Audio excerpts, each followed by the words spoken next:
Құрметті бауырлар, амансыздар ма? Бүгін сіздерге көз ауруының бір жақсы дәрісін айтайық деп отырмыз. Соңғы 100 жылда медицина қарыштап дамыды, технология жоғары дәрежеге жетті деп бәріміз мақтанышпен айтамыз. Бірақ сол медицина қалай пайда болды? Адам баласының құлағы естімеген, көзі көрмеген аурулар да пайда болды. Өкінішке орай, медицина қанша дамыса да, ешбір ауруды медицина жазып жатқан жоқ. Түбегейлі жазып жатқан жоқ. Бетін қайтарады, жеңілдетеді. Жазған күннің өзінде бәрі уақытша болып жатқанын қазір бүкіл адамзат баласы көріп отыр. Сол себептен Европаның, Американың, басқа да дамыған мемлекеттердің ақылды, білімді, көзі ашық адамдары қазір медицинаның дәрісінен аяқ тарта бастады. Өйткені себебі медицинаның дәрісінде міндетті түрде бір ағзаны емдесе, екінші ағзаны ауру қылатын, құртатын, майып қылатын дүниелердің бар екені баршамызға белгілі. Сол себептен дүние жүзіндегі ақылы озық адамдар қазір бұрынғы өткен пайғамбарлардың, әулиелердің, данышпандардың жасаған емдеріне, соның ішінде табиғи таза шөптен жасалған, топырақтың құрамынан жасалған, топырақта өсетін өсімдіктерден жасалған дәрілерді қолдануға көшіп жатыр. Соны пайдаланып, соның қызығын көріп жатқан адамдар көп.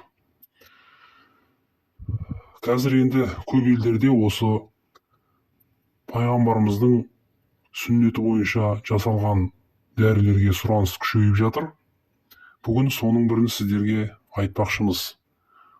Қасиетті пайғамбарымыз Мұхаммад Мұстафа саллаллаху алейхи уассалам өзінің бір көркем хадисінде арабша кама дейді, орысша трюфель деген өсімдік болады. Бұл өсімдік негізі саңырауқұлақ тұқымдас өсімдікке жатады. Осы трюфель өсімдігі Алла тағаланың бізге берген сыйлықтарының бірі деген пайғамбарымыз. Трюфель өсімдігінің құрамында, яғни сол өсімдіктің сығындысында немесе шырынында адам баласының көз ауруларына ем болатын шипалық заттар бар екенін пайғамбарымыз айтқан.